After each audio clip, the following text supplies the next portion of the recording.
أخرجت الأرض أثقالها وقال الإنسان ما لها يومئذ تحدث أخبارها بأن ربك أوحى لها يومئذ يصدر الناس أشتاتا ليروا أعمالهم فمن يعمل مثقال ذرة خيرا يره ومن يعمل مثقال ذرة شرا يره. صدق الله العلي العظيم وصدق رسوله النبي الكريم ونحن على ذلك من الشاهدين والشاكرين. اللهم ألهمنا رشدنا وأعذنا من شرور أنفسنا. اللهم وفقنا لما تحب وترضى من القول والفعل والنية. رب اشرح لي صدري ويسر لي أمري واحلل عقدة من لساني يفقهوا قولي. آمين يا رب العالمين. محترم حضرات، معزز سامعین، محترم خواتین، میری ماں اور بہنوں، ملی بھائیوں، پیارے بچوں، آج کی گفتگو کا عنوان ہے سورہ زلزال۔ سورہ زلزال مدنی صورتوں میں سے ہے اور کل 8 آیتوں پر مشتمل ہے۔ پہلی آیت میں لفظ زلزلت آیا ہے جس کا مادہ ہے زلزلہ، اور اردو میں جو زلزلہ استعمال ہے وہ بھی یہیں سے لیا گیا ہے۔ میں نے پہلے بھی کہا تھا کہ قرآن کریم میں اگر تتبع کیا جائے، تلاش کیا جائے، تو اردو میں جو استعمال ہیں الفاظ ان میں بہت سارے حروف آپ کو ملیں گے، تھوڑا سا غور کرنے کی ضرورت ہے۔ تو اردو میں جو زلزلہ ہے یہ در حقیقت یہیں سے لیا گیا ہے۔ زلزلہ اور زلزلت یہ پاسٹ ٹینس ہے، مجہول ہے، ہلائی جائے، اور اذا جب داخل ہو جاتا ہے تو ہلائی جائے گی، مستقبل کا معنی دے گا۔ اگرچہ ورب ماضی ہے، پاسٹ ٹینس ہے، لیکن اذا داخل ہونے سے یہ معنی مستقبل کا دے گا۔ اذا زلزلت الارض، جب زمین ہلا دی جائے۔ اگر صرف ہلائی جائے تو کافی نہیں ہے، اس کو جھنجھوڑا جائے گا تاکہ اس کے اندر کوئی چیز باقی نہ رہے، سب نکل کے باہر آ جائیں۔ اس لیے تاکید نہ ہے زلزالہا، اذا زلزلت الارض زلزالہا، جب ہلا ڈالے زمین کو اس کے بھونچال سے، یعنی اس کو مکمل ہلا دیا جائے، اتنا ہلا دیا جائے کہ زمین کا ایک ایک ذرہ ہل جائے۔ اب زمین کو ہلانے کی طاقت کس میں ہے؟ اسی لیے فاعل یہاں پر ظاہر نہیں کیا گیا۔ ہلائی جائے گی، ہلانے والا ایک ہی ہے، دوسرا کون ہلا سکتا ہے؟ اگر فرشتے ہلائیں گے تو بھی اللہ کے حکم سے ہلائیں گے، تو منسوب ہوگا اللہ کی طرف۔ اس لیے یہاں پر ہلانے والی ذات کا تذکرہ نہیں ہے، مطلق ہے۔ اذا، جب زلزلت الارض، زمین ہلا دی جائے، زلزالہا، اس کے بھونچال سے، یعنی خوب اچھی طرح سے جھنجھوڑ دی جائے۔ دوسری بہت ساری آیتوں میں یہ مضمون آیا ہے، مثلا سورہ حج 17واں پارہ، پہلی آیت میں یہ ہے یا ایھا الناس اتقوا ربکم ان زلزلۃ الساعۃ شیء عظیم، لوگوں اس دن سے ڈرو جس کا زلزلہ اور جس کا بھونچال بڑا شدید ہوگا، بڑی عظیم شے ہوگی۔ جس دن آپ دیکھیں گے کہ دودھ پلاتی عورت اپنے پیارے بچے کو بھول جائے گی، مرضعہ اپنے دودھ پیتے پیارے بچے کو بھول جائے گی، اور حمل والیوں کے حمل ثابت ہو جائیں گے۔ یہ اللہ نے خود واضح کر دیا ہے۔ یوم ترونها تذهل كل مرضعة عما ارضعت وتضع كل ذات حمل حملها وترى الناس سكارى وما هم بسكارى ولكن عذاب الله شديد، لیکن تم دیکھو گے لوگوں کو نشے کی حالت میں، مگر نشے میں نہ ہوں گے، اللہ کا عذاب سخت ہوگا، اس کی ہولناکی کی وجہ سے وحشت میں ہوں گے اور نشے کیسی حالت میں ہوں گے۔ تو یہ زلزلے کی شدت ہے۔ زمین کا ایک ایک حصہ ہلا دیا جائے گا۔ دنیا میں آپ دیکھتے ہیں کوئی شہر میں زلزلہ آتا ہے، کہتے ہیں 30 سیکنڈ کا تھا، شہر تباہ ہو گیا، 1 منٹ کا تھا، پورا شہر زمین دوز ہو گیا۔ جب ایک شہر کو اللہ ہلا سکتے ہیں تو ایسے ہی تمام شہروں کو بیک وقت ہلانے پر وہ قادر ہے۔ جو ایک انسان کی موت پر قادر ہیں وہ سارے انسانوں کی موت پر قادر ہے، یہی یہاں بتانا ہے۔ تو سورت کا مضمون کیا ہے؟ ایک زمانہ، ایک وقت ایسا آئے گا کہ زمین پوری کی پوری مسطح اور مستوی اور برابر ہو جائے گی، سب جھنجھوڑ کے برابر کر دی جائے گی۔ اب یہاں دیکھنا یہ ہے کہ یہ زلزلہ نفخہ اولا سے پہلے ہے یا نفخہ ثانیہ کے بعد ہے۔ نفخہ کے معنی پھونک مارنا۔ جبریل امین اور میکائیل ان کو تو سب جانتے ہیں، لیکن اسرافیل کا کام اس دن ظاہر ہوگا جب سور میں پھونک ماریں گے۔ وہ اللہ کے حکم سے سور کو منہ میں لگائے بیٹھے، انتظار میں ہے کب رب کا حکم ہو اور تاخیر نہ ہونے پر منہ میں لگا کے بیٹھے۔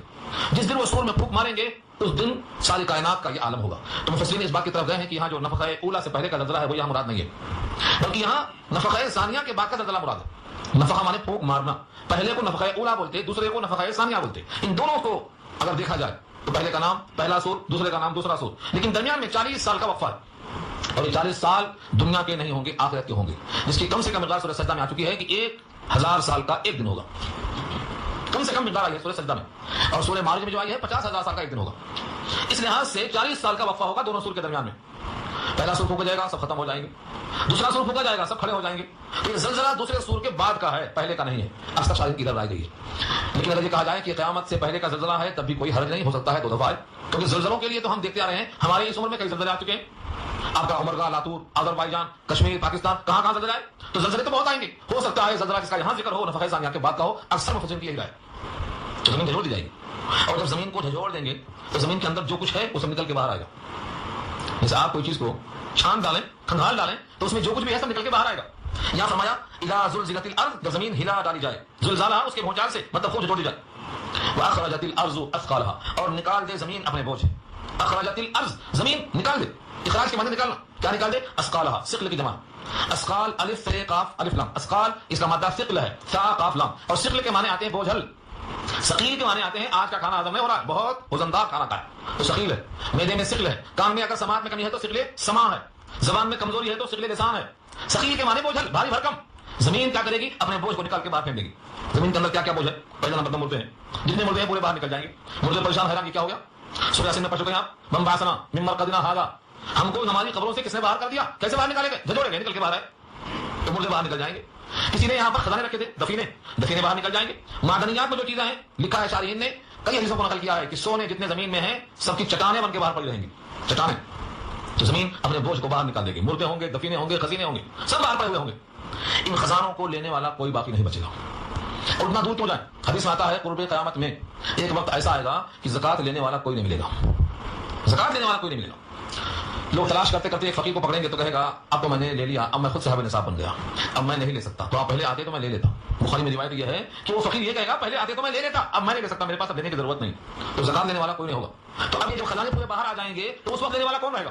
چور دیکھے گا خزانے باہر پڑے ہوئے، کہے گا میرا ہاتھ کٹایا گیا تھا اسی مال کے لیے، آج پڑا ہوا ہے، اسے کوئی پوچھنے حال نہیں. کوئی عورت کہے گی جس نے جسم فروشی کی تھی کہ میرا جسم، میری عزت و آبرو، عصمت اس کے واسطے لٹ گئی تھی، آج سونا چاندی کوئی پوچھنے والا نہیں ہے. جس انسان کو سزائیں دی گئی تھی، صحبتیں دی گئی تھی، وہ کہے گا یہ مال پڑا ہوا ہے، کوئی پوچھنے حال نہیں. تو ہر ایک اپنا اپنا جرم یاد کرے گا کہ ہم نے دنیا کی خاطر اپنا ایمان گوایا، عزت گوائی، ہاتھ گوایا، جسم فروشی کیا، جس نے جو جو کچھ حرکتیں کی تھی، جھوٹ کہا تھا، دھندے کیے تھے، غلط ساتھ مان لیا تھا، وہ سب کہیں گے آج مال کی کوئی حیثیت نہیں، سب پڑا ہوا ہے. یہ انسان کا بوجھ ہے، مال کے ساتھ باہر پڑا رہے گا. اسقالھا سے مراد یہی ہے، سب باہر پڑا رہے گا. ایسے موقع پر انسان حیرت سے پوچھے گا اور کہے گا کہ آج زمین کو ہو کیا گیا ہے کہ بغاوت کر رہی ہے. وقال الانسان، اور کہے گا انسان، قالا پاس ٹینس ہے لیکن سب کا عطف اسی اضافے ہے. جب ہلائی جائے گی زمین، جب نکال دے گی زمین، جب کہے گا انسان، یہ مطلب اس کا سب کا تعلق آخر تک اسی اضافے رہے گا. وقال الانسان، اور انسان کہے گا ما لہا، کیا ہو گیا اس کو؟ ما لہا کے معنی کیا ہو گیا؟ انسان کہے ما لہا، تمہیں کیا ہو گیا میاں؟ ما لہا یا ما لہا، اس زمین کو کیا ہو گیا؟ ہاں کی زمین پروناؤن لوٹتا ہے زمین کی طرف. زمین کو کیا ہو گیا ہے کہ آج مردے بھی باہر ہیں اور مردوں کے ساتھ خزانے پورے باہر پڑے ہیں، کوئی پوچھنے والا نہیں ہے. یہ کون سا انسان کہے گا؟ کافر انسان کہے گا، مومن نہیں کہے گا. کیوں؟ کیونکہ مومن کو تو معلوم ہے، سورہ زلزال پہلے ہی پڑھ چکا ہے، وہ تو اس کو معلوم ہے ایسا ہونے والا ہے، اس لیے اس کو حیرت نہیں ہوگی. اور جو کہے گا جس کا ذکر سورہ یاسین میں آیا ہے من باسنا من مرقدنا، یہ بھی کافر ہی کہے گا. مومن تو جانتا ہے، کہے گا ہذا ما وعد الرحمن، تو رحمان کا وعدہ ہے، اس کو کوئی حیرت نہیں ہوگی. جو انسان پہلے سے پروگرام جانتا ہے اس کو حیرت نہیں ہوتی. حیرت اس کو ہوتی ہے جو بالکل اچانک اچنبھے میں دیکھتا ہے کہ یہ کیا ہوگا. اب تک زمین ہماری غلام تھی، ہم بیچ ڈالتے، غلہ نکالتی، بلڈنگ ٹھونکتے، بوجھ برداشت کرتی، مردے رکھتے، مردے کو اپنے پاس جمع کر لیتی. اس زمین کو ہمارے لیے اللہ نے ٹھوکروں میں رکھا تھا، کبھی بھی اس زمین نے بغاوت نہیں کیا تھا، مگر اس کو آج کیا ہوگا؟ تو انسان حیرت سے پوچھے گا. وقال الانسان، اور انسان کہے گا، ہر انسان نہیں، کافر انسان کہے گا، مشرک انسان کہے گا، جس کو پہلے سے یقین نہیں تھا وہ انسان کہے گا مالا، کیا ہو گیا اس کو؟ کیا ہو گیا؟ یہ حیرت ایسے ہوتی ہے جیسے آپ کا اپنا بیٹا بڑا اطاعت گزار ہو، کہیں سے آ کر آپ کو کبھی جواب نہ دیا ہو، ہمیشہ آپ کی بات مانتا ہو، اچانک آپ سے کچھ پوچھ بیٹھے تو کہیں گے کیا ہو گیا اس کو؟ یہ تو ایسا نہیں تھا، لگتا ہے اس کو بھوت لگ گیا، سوار ہو گیا کچھ، یہ تو ایسا تھا نہیں. تو زمین بھی انسان کے لیے پاؤں تلے ہے، جس کو دیکھو رو رہا. اللہ نے خود کہا فمشو فی مناکبہا، زمین کے موڑوں پر پاؤں رکھ کر چلو. تمہارے لیے فرش ہے، بچھونا ہے، لیکن یہ زمین جو ہمارے لیے ہمیشہ بچھی ہوئی جاتی تھی ابھر کے آ جائے گی اور انسان کے تمام چیزوں کو باہر پھینک دے گی. جیسے غصے میں آپ کسی کا اس گھر سے سامان پھینک دیں تو کیا کہے گا کیا ہوگا ان کو؟ ایسا حال ہوگا، سارے انسان کے دفینے خزینے سب برآمد باہر پڑے ہوئے ہوں گے. تو انسان سے پوچھے گا اسے کیا ہوگا؟ یومئذ، اس دن کیا ہوگا؟ تو حدث، بیان کرے گی. حدث یحدث، تحدیث کے معنی ظاہر کرنا، جو چیز اندر پوشیدہ ہے اس کو باہر لانا، اس کو کہتے ہیں محدث. حدیث کو بیان کرنے والا کیا ہے؟ محدث ہے. جو اندر ہے سینے میں اس راز کو زبان سے باہر لاتا ہے وہ محدث ہے. اور تجدید نکال دو تو محدث ہے، حدث ظاہر ہو گیا، یعنی جو ہوا پیٹ میں تھی وہ ہوا باہر آ گئی، حدث ظاہر ہو گیا، وہ ٹوٹ گیا. تو حدث کے معنی ظاہر، تو حدث کے معنی جس دن زمین ظاہر کر ڈالے گی. کیا ظاہر کرے گی؟ یومئذ تحدث، جس دن زمین بیان کرے گی، ظاہر کر دے گی کیا؟ اخبارها. اخبار اردو میں استعمال ہے، خبروں کی جمع ہے. اردو میں اخبار کس کو بولتے ہیں؟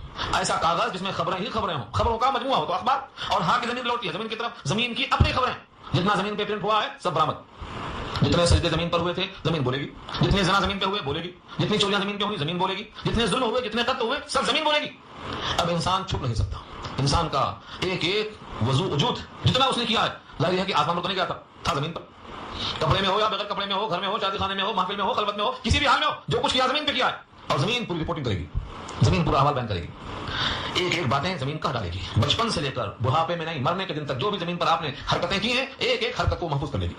پہلے تو کوئی اشکال بھی کر سکتا تھا کہ بھائی کیسے محفوظ کر لے گی، کیا زمین میں اتنی طاقت ہے؟ اور آج کل لوگوں نے کیمرے لگا کر ثابت کر دیے، جہاں دیکھو کیمرے لگے ہوئے ہیں. اب تو لوگ باتھ روم میں لگا دیتے ہیں کیمرے، باتھ روم میں ننگی تصویر لینے کے لیے. کیوں؟ کچھ مقاصد ہوتے ہیں. جب انسانوں کو، جبکہ وہ مخلوق ہیں، ایک حقیر قطرے سے بنے ہوئے انسان ہیں، ان کو اتنا قوت مل گئی ہے کہ باتھ روم کے اندر لگا دے کیمرہ، چلتے پھرتے آتے جاتے ہر ایک کی فرو جمع ہو رہی ہے. اور جب بڑھاپے میں بیٹھ کے دلہن دلہے اپنے فرو دیتے ہیں بیٹھ کے، کیا ہم دلہا بنے تھے تم دلہن بنے تھے، بڑھاپے میں بیٹھ کے دیکھ رہے ہیں کیسا دیکھ رہے ہیں بیٹھ کے، سوچتے رہتے ہیں ماضی کو. رضا غالب کے الفاظ میں ہیں چھین لے مجھ سے حافظہ میرا، یاد ماضی عذاب ہے یار. اب بوڑھے ہو گئے، منہ میں دانت نہیں، پیٹ میں ہاتھ نہیں، کمر جھک گئی، بالیں پک گئے، اب سوچ رہے ہیں کہ ہم ایسے تھے، اب ویسے تھے. سوچنے سے کیا ہونے والا ہے؟ کچھ ایسا کرو کہ پھر ویسے ہو جاؤ. اور وہ ایک ہی راستہ ہے جنت. اگر وہاں جانے کا موقع ملا اور وہ ملے گا صرف ایمان کی قوت سے اور کوئی قوت نہیں, اور وہ قوت اللہ سے جو مل چکی ہے اس کو باقی رکھنا, تو اس جنت میں اگر چلے گئے تو اللہ ریمائنڈ کر کے پھر جوان کریں گے. حدیث میں آتا ہے 33 سال کا خوبرو انسان جائے گا, عورت بھی مرد بھی 33 سال کے ہوں گے نوجوان, بوڑھے ہو چکے ہیں تو پھر ریمائنڈ ہوں گے, جوان ہو کے جائیں گے, لیکن کوئی بوڑھا ہو کر نہیں جائے گا. آپ نے قصہ بھی سنا ہوگا, حضور صلی اللہ علیہ وسلم میں بڑھیا آئی, اس نے کہا دعا کر دو جنت میں جانے کے لیے. آپ نے کہا کوئی بڑھیا جنت میں نہیں جائے گی. اب لگی رونے پھٹ پھٹ کے. آپ نے کہا روتی کیوں ہو؟ کہا جنت کے بعد بچا کیا, جہنم بچا. جنت میں نہیں جائیں گے تو باقی جہنم بچا. آپ نے کہا یہ مطلب نہیں تھا بڑھیا بوڑھی ہو کر نہیں جائے گی, جوان ہو کر جائے گی. تو خوشی آ گئی, سرور آ گیا. حدیث موجود ہے. نبی صلی اللہ علیہ وسلم بھی کبھی کبھی تبسم فرماتے تھے اور دل کی باتیں کرتے تھے, خوشگوار باتیں کرتے تھے, مگر ایسی ہوتی تھی صداقت پر. تو یہ انسان اگر چاہتا ہے کہ جنت میں جائیں, شباب پھر سے مل جائے اور پھر سے وہی جمال چہرے پہ تار و تازگی آ جائے, تو اس کا ایک ہی راستہ ہے کہ وہ اپنے مالک اور خالق کو تسلیم کرے, جس کا نام ایمان اخلاص. اس آیت میں یہ کہا گیا ہے کہ زمین اپنی خبروں کو بیان کرے گی. جب انسان اپنی خبروں کو بیان کر سکتا ہے, اپنے تمام بچپن کے احوال, پیدا ہوئے تو بسم اللہ خوانی ہوئی تو شباب آئے تو رسم ہوئی تو سب چیز کی فوٹو تمہارے سامنے موجود ہے. تو جو تم کو پیدا کرنے والا خالق ہے, کیا وہ تمہاری فوٹو کو زمین کے حوالے نہیں کر سکتا؟ زمین کو حکم دے دیا گیا ہے, یہ جو کرتا ہے سب ریکارڈ کر لو. زمین ہماری نہیں ہے, ہم زمین کے لیے لڑتے ہیں, بعض دفعہ زمین کے لیے قتل ہو جاتے ہیں, قتل کر ڈالتے ہیں, لیکن زمین اللہ کے حکم کو سنائے گی, یہ اس پر اللہ کا حکم ہے. تو حدیث و اخبار رہا, اس دن زمین اپنی خبروں کو بیان کرے گی, پوری خبریں, ایک خبر دو خبر نہیں, بچپن سے لے کر آدم سے لے کر ایدم ہر ایک کی خبر کو زمین بیان کر دے گی, کوئی چیز باقی نہیں. زمین پر جو قتل ہوئے وہ بھی ظاہر ہوگا. اب یہاں پہ انسان یہ سوچ سکتا ہے کہ زمین کو کیا ضرورت تھی, زمین کو کیا نفع ملنے والا ہے, زمین کو کیا فائدہ ہونے والا ہے. جیسے آج لوگ بولتے ہیں بھائی ہمارا اس میں کوئی فائدہ نہیں, ہم کیوں کریں, ہمارا تو نفع ہے, دوسروں کی خاطر ہم کیوں پریشان ہو. تو انسان سوچ سکتا ہے کہ یہ زمین کو ایسی کیا ضرورت پیش آئی ہے کہ ہر ایک کی فوٹو لے رہی ہے, خبر بیان کرے گی. تو زمین کتنی وفادار ہے, اپنے خالق کا حکم تسلیم کرتی ہے. اللہ فرماتے ہیں بِأَنَّ رَبَّكَ, بَإِن طور کہ آپ کے رب نے اوحا حکم بھیجا, لہا اس زمین کو, زمین کو اللہ نے حکم بھیجا ہے کہ تو سب کی فوٹو محفوظ کر, سب کی خبروں کو جمع کر. زمین اپنے مالک کا حکم نہیں ٹالتی, جس کو ہم بے شعور سمجھتے ہیں, جس کو ہم پیروں سے کھدلتے ہیں, جس پر ہم ٹھوکریں مار کر چلتے ہیں, جس کے بارے میں ہمارا تصور یہ ہے کہ ہم بڑے عقل مند ہیں, یہ عقل مند نہیں ہے. یہ زمین اپنے رب کا حکم قبول کر کے اطاعت میں لگی ہوئی ہے, اور ہم اس زمین پر بغاوت میں لگے ہوئے ہیں. ہم سمجھتے ہیں کہ ہم صاحب شعور ہیں اور صاحب عقل و فہم ہیں, عقل اور دانشور ہیں, اور ہمارے پاس بڑی قوت فہم کی ہے. لیکن اس زمین پر جب ہمارے تمام اعمال پیش کیے جائیں گے, جب معلوم ہوگا کہ زمین تو اپنی ہر بات کا اللہ کا حکم پورا کرنے میں لگی رہی, اور ہم جب چاہتے رہے بغاوت کرتے رہے, کبھی نماز چھوڑ کر, کبھی جھوٹ بول کر, کبھی چوری کر کے, کبھی عصمت دری کر کے, کبھی دوسروں کے راز فاش کر کے, کبھی لوگوں کو ایذا پہنچا کر کے, کبھی کسی کو گالیاں دے کر کے, ہم ہمیشہ بغاوت کرتے رہے. لیکن زمین کبھی بھی اللہ کا حکم نہیں ٹالے گی, جو بدو بیان کرے گی. یہاں سے معلوم ہوا زمین میں شعور ہے, کتنا شعور ہے کہ وہ اپنے رب کا حکم سن کر, سمجھ کر, عمل کر کے جو کا تو اپنے موقف کو بحال رکھے. اتنا اللہ نے اس کو خود رکھا. بِأَنَّ رَبَّكَ أَوْحَىٰ لَهَا, بَإِن طور بِأَنَّ میں جو با ہے, یہ با ریزن کا ہے, سببیہ ہے, اس وجہ سے وہ اپنی خبریں بیان کرے گی کہ ربک, تیرے رب نے, اوحا حکم بھیجا, لہا اس زمین کو. زمین کا حکم براہ راست ہے, کسی کے توسط سے نہیں ہے, پیغمبر کے توسط سے خدا کا حکم نہیں ہے زمین کو. انسان کو اللہ نے توسط سے, جبریل کے توسط سے پیغام بھیجا, پھر نبیوں کے پاس آیا, نبیوں کے توسط سے کر کے دکھانے کا پیغام پیش کیا. ہم بھی کرتے ہیں, تم بھی کرو.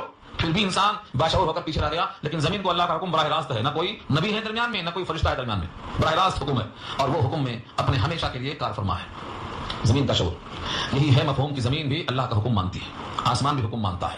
سورہ انشقاق میں بحث آ چکی ہے, اذا السماء انشقت واذنت لربها وحقت واذا الارض مدت والقت ما فيها وتخلت واذنت لربها وحقت. جو زمین میں ہے, زمین خالی ہو کر اپنے اللہ کا حکم پورا کر دے گی, جو کچھ زمین میں نکال کے باہر پھینک دے گی.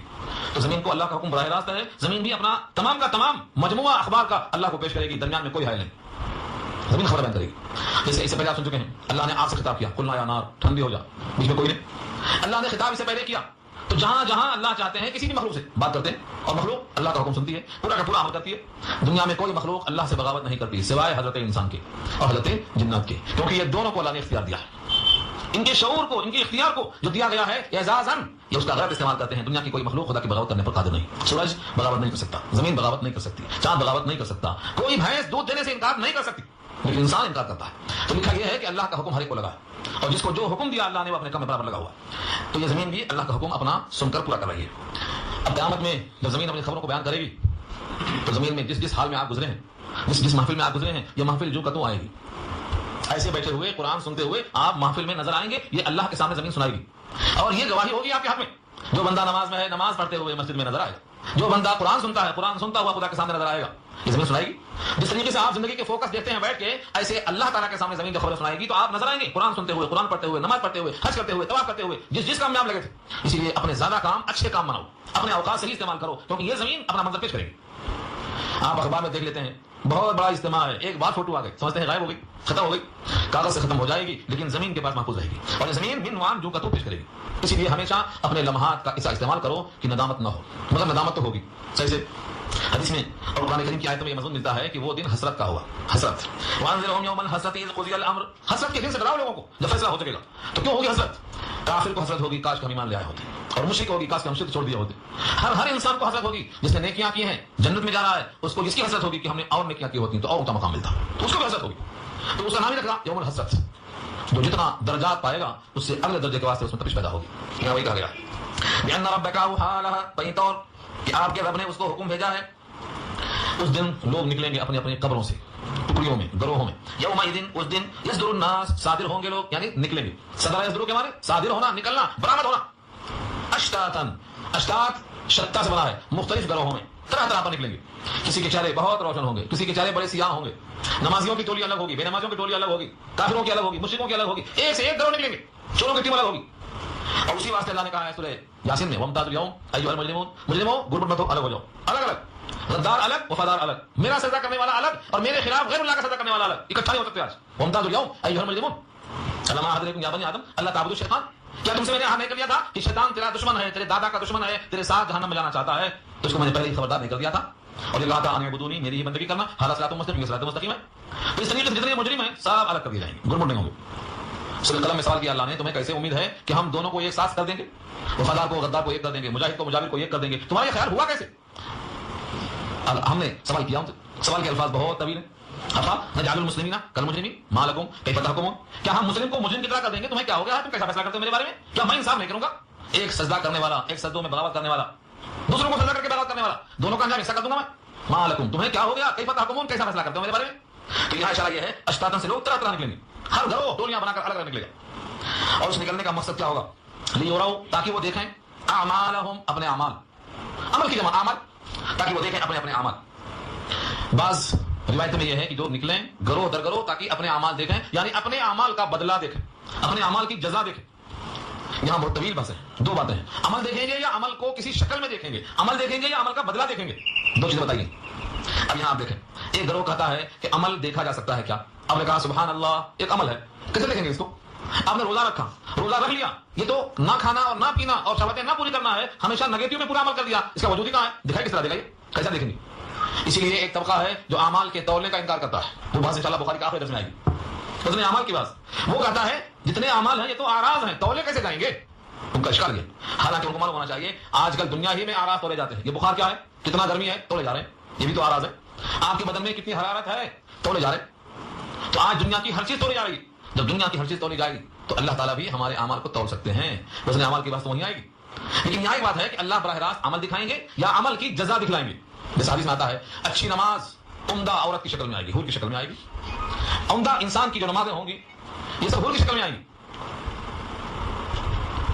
جتنے بھی اعمال ہیں ان کی شکل دی جائے گی. سورہ ملک پڑھتے ہیں آپ, سورہ ملک عذاب قبر سے مانے ہیں, کیسے چادر کی طرح چھپا لے گی, نہیں آئے گی.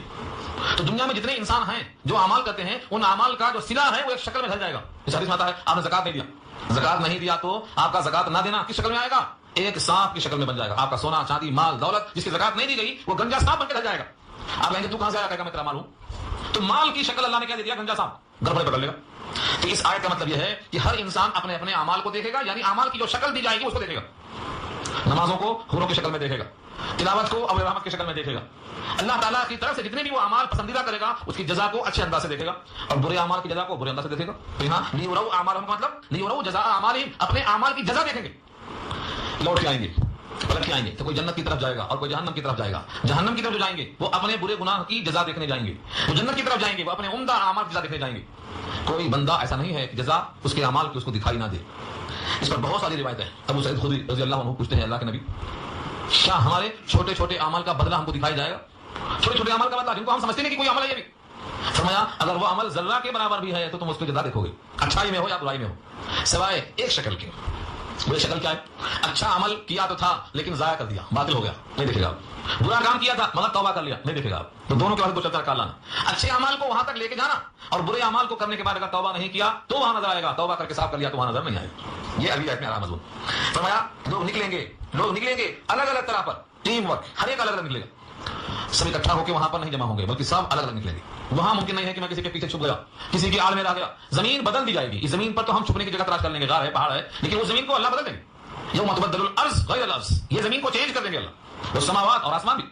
تو زمین پر کوئی غار پہاڑ نہیں ہوگا، سب زمین مسطح ہوگی. تو اس وقت نکلیں گے، اپنے اپنے اعمال کا بدلہ دیکھیں گے، کیا جزا دیکھیں گے. فمن یعمل، جو شخص، فا کے معنی تو، من معنی جو، یعمل عمل کرے گا، مثقال ذرہ، ذرہ، ذرہ کہتے ہیں اس آئٹم کو جو سب میں چھوٹا ہو، اس کا نام ذرہ، ذرہ. اگر ذرہ پڑھ لیں تو ایک دانہ ہوتا ہے، لیکن یہاں تو ذرہ صاف صاف موجود ہے. فمن یعمل، جو عمل کرے گا، مثقال، ثقل سے بنا ہے، اوپر ثقل، تو مثقال کے معنی وہ پیمانہ جس پر رکھ کر تولا جائے، اس کو مثقال کہا جاتا ہے. جیسے 10 مثقال، 5 مثقال، 2 مثقال، 1 مثقال، ایک پیمانہ ہے وزن ہے تولنے کے لیے. جیسے رتی کہتے ہیں، تولا کہتے ہیں، ماشا کہتے ہیں، ایسے ایک وزن کا نام ہے مثقال. اگر کسی کا عمل ذرہ کے وزن کے برابر ہے، ذرہ کے وزن کے برابر ہے، تو شرط کیا ہے؟ خیرن، وہ عمل خیر کا ہے، ذرہ خیر کا ہے، یارا ہو، اس کو دیکھے گا، یہ وعدہ ہے اللہ کا. ذرہ، ذرہ کے معنی سب سے چھوٹا عمل. اس چھوٹے عمل کے لیے اللہ نے سمجھانے کے لیے فرمایا ہے، اگر تم نے کوئی عمل رائی کے دانے کے برابر کیا ہے. رائی، رائی کو ہم اردو میں سرسوں کہتے ہیں، ہندی میں رائی کہتے ہیں، عربی میں خردل کہتے ہیں. وَإِن تَكُ مِثْقَالَ حَبَّةٍ مِّنْ خَرْدَلٍ، اگر کوئی دانہ نیکیوں کا ایک سرسوں کے دانے کے برابر ہے، فَتَكُنْ فِي صَخْرَةٍ، اور وہ دانہ کسی پتھر کی چٹان میں، اور وہ اس پتھر کی چٹان، اور فی السماوات، اور فی الارض، ساتوں آسمان میں کہیں ہے، سر زمین میں کہیں ہے، یاتی بہ اللہ، اس کو اللہ حاضر کرے. یعنی آپ کا کوئی عمل ذرہ برابر ہے، رائی کے دانے کے برابر ہے، پتھر کی چٹان میں بند ہے، آسمانوں میں زمین میں کہیں بھی ہے، ہم حاضر کریں گے، وعدہ اللہ کا. فرشتے لائیں گے، فرمایا یاتی بہ اللہ، اللہ لائیں گے اس کو. کوئی یہ نہیں کہہ سکتا ہے کہ میں نے نیکیاں کی تھیں، نظر نہیں آ رہی ہیں، کہاں چلی گئی، کدھر چلی گئی. کسی حال میں ہمارا کوئی عمل غائب نظر آتا ہے، ایسا نہیں. آپ نے کیا، کر کے بھول بھی گئے ہوں گے، لیکن فرشتہ نہیں بھولے گا جب تک آپ توبہ نہ کریں گے، ریکارڈ میں رہے گی. وہ مرزا غالب مجھے جاتے ہیں، وہ کہتے تھے مارے جاتے ہیں فرشتوں کے لکھے سے بھیجا، مارے جاتے ہیں فرشتوں کے لکھے سے بھیجا. آدمی کوئی ہمارا جمع تحریر بھی تھا، دو چار لیا ون سائڈ، دوسرے میں لیا، ایسا نہیں ہے. اللہ کے فرشتے وہی لکھتے ہیں جو ہم کرتے ہیں، جو ہم کرتے ہیں وہی وہ لکھتے ہیں. یعلمون ما تفعلون، سورہ انفطار میں کیا کہا؟ وہ وہی لکھتے ہیں جو تم کرتے ہو. یعلمون ما تفعلون. تو یہ فرشتے، ایک ذرہ کے برابر کوئی چیز ہے اور ہم نے کیا نہیں لیکن دل میں رکھا ہے، اللہ حاضر کریں گے. جو چیز فرشتے نہیں لکھیں گے وہ اللہ حاضر کریں گے. فرشتوں کے اگر علم میں کوئی بات نہیں بھی ہے تو یہاں اللہ نے کہا کہ ذرہ ہے، زمین و آسمان میں کہیں ہے، اللہ اس کو حاضر کریں. ان اللہ لطیف خبیر، اللہ بہت لطیف ہیں، ان کے بصارت سے کوئی چیز اوجھل نہیں ہو سکتی. بڑے خبیر ہیں، اتنے باخبر ہیں کہ کوئی ذرہ چھوٹ نہیں سکے گا. اور حدیث میں یہ بھی آتا ہے جب جہنم سے سب لوگ نکالے جا چکیں گے، جن جن کی سفارشیں ہو چکیں گی، سب نکال دیے جائیں گے. ایسے لوگ بچیں گے جن کا نور ایمان اتنا کمزور ہے کہ کسی کو نظر نہیں آیا. اللہ تعالیٰ اب ان کو اپنے دست قدرت سے باہر نکالیں گے. جن کا ایمان، نور ایمان اتنا کمزور تھا کسی کو نظر نہیں آیا مگر تھا ذرہ، ان کو اللہ خود نکالیں گے جہنم سے، اپنے دست قدرت سے لب بھر کے باہر نکالیں گے. اس حدیث کا صاف مطلب یہ ہے کہ اگر اتنا کمزور نور ایمان تھا کہ کسی کو نظر نہیں آیا کہ سفر کر کے نکال لے مگر تھا، تو اللہ اس کو نکالیں گے. اسی آیت سے کیا ہے کہ اگر ذرہ برابر خیر ہے تو جہنم میں ہمیشہ نہیں رہ سکتا، کیونکہ اس کو بھی اپنا خیر کا جزا دیکھنا ہے اور خیر کا بدلہ دیکھنا ہے. اور کوئی نیکی نہ ہو، ایمان خود بہت بڑی نیکی ہے، ایمان خود بہت بڑی نیکی ہے، اور اس کو دیکھنے کے لیے دیکھنے کا مقام جنت ہے، وہاں لانا یقینی ہے. مگر مرتے وقت تک ایمان ساتھ رہے، اس کی فکر کرنا ہے. یہاں یہ کہا گیا ہے فمن یعمل، جو عمل کرے گا، مثقال ذرہ، ذرہ بھر، خیرن، بھلائی کا، یرہ، اس کو دیکھ لے گا. کوئی عمل نہیں ہے تو نیک عمل، ایمان خود ایک نیک عمل ہے، ایمان کو بندہ دیکھ لے. اس کا مطلب یہ نکلا کہ ایمان کی بقا ذریعہ بنے گی، کبھی نہ کبھی جنت میں ضرور لایا جائے گا. یہی مضمون ہے اس حدیث کا، من قال لا الہ الا اللہ موقنا به دخل الجنہ، جس نے یقین کے ساتھ کہا دیا لا الہ الا اللہ ضرور داخل ہوگا جنت میں. یہ نہیں کہا کہ فوراً داخل ہوگا، دھلائی کے بغیر داخل ہوگا، یہ نہیں کہا، داخل ہوگا. ہاں غلطیاں زیادہ ہیں، دھلائی ہوگی، اللہ چاہیں گے تو معاف کر دیں گے. لیکن بندے مومن کے واسطے خبر یہی ہے کہ اس کا ایمان بہرحال جنت تک لے کر جائے گا، وہ مخلد فی النار نہیں ہو سکتا، اپنے ایمان کی بنا پر ضرور کبھی نہ کبھی باہر آئے گا. دوسرا وزن کیا ہے؟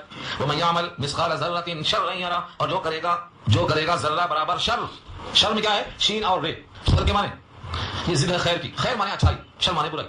خیر سے مراد جو شرعاً معتبر ہو وہ خیر ہے.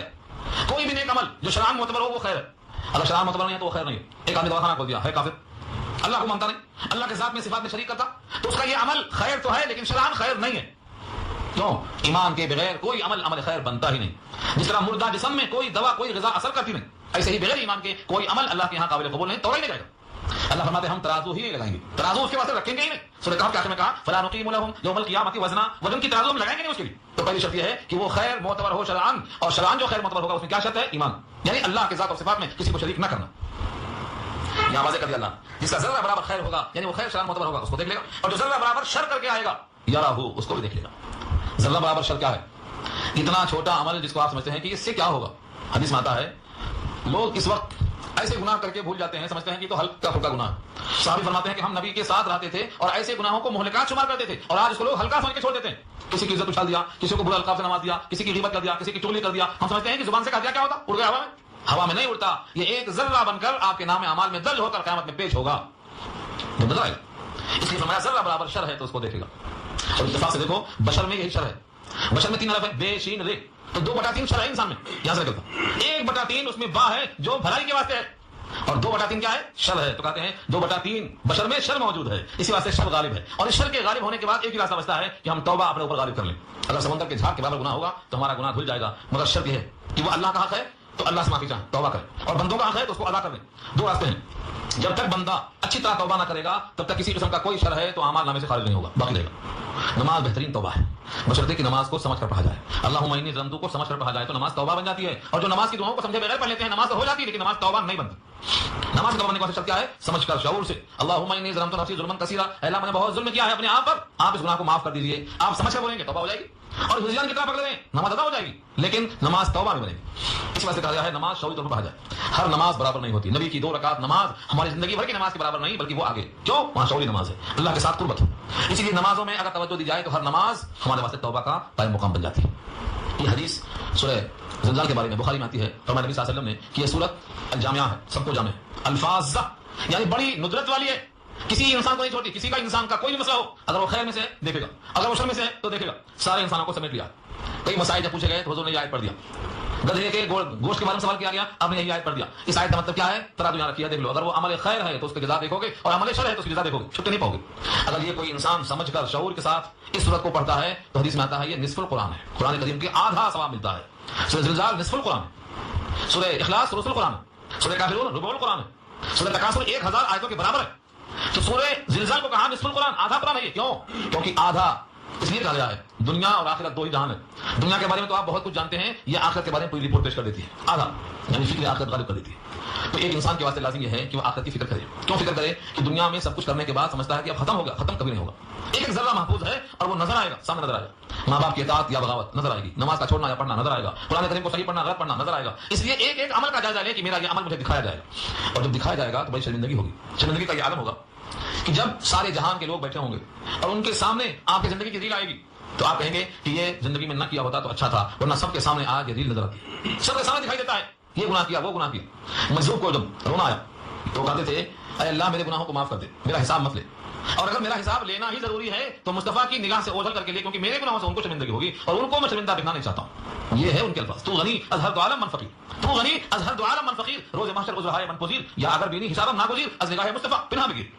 کیونکہ میرے گناہوں کو دیکھ کر وہ شرمندہ ہوں گے، ان کے سامنے میں شرمندہ ہوں گا. شرمندگی کا دن ہے، ندامت کا دن ہے، افسوس کا دن ہے، حسرت کا دن ہے. اسی واسطے دنیا سب کچھ نہیں ہے. آج ہم دوسروں کو دیکھ کر للچائی ہوئی نگاہ ڈالتے ہیں کہ دنیا ان کے پاس بہت ہے. دنیا تو ایک امتحان دہ ہے، آزمائش ہے، یہاں کا ہر ذرہ نظر آنے والا ہے. اس لیے غلط ذروں کی طرف لالچ مت کرو، صحیح اپنے اعمال کی توفیق کو اللہ سے مانگو، اور جتنے بھی نیک کام کرو اس امید پر کرو کہ یہ ہمیں قیامت میں نظر آئے گا، اس کا ہمیں بدلہ ملے گا.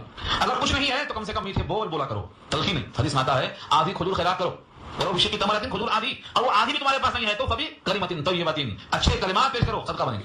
اچھے زبان سے الفاظ نکالو، صدقہ بنے گی. آج لوگوں کا لہجہ بڑا سخت ہے، میاں بیوی کا، باپ بیٹے کا، بہو ساس کا. جہاں دیکھو تلخیاں کیوں ہیں؟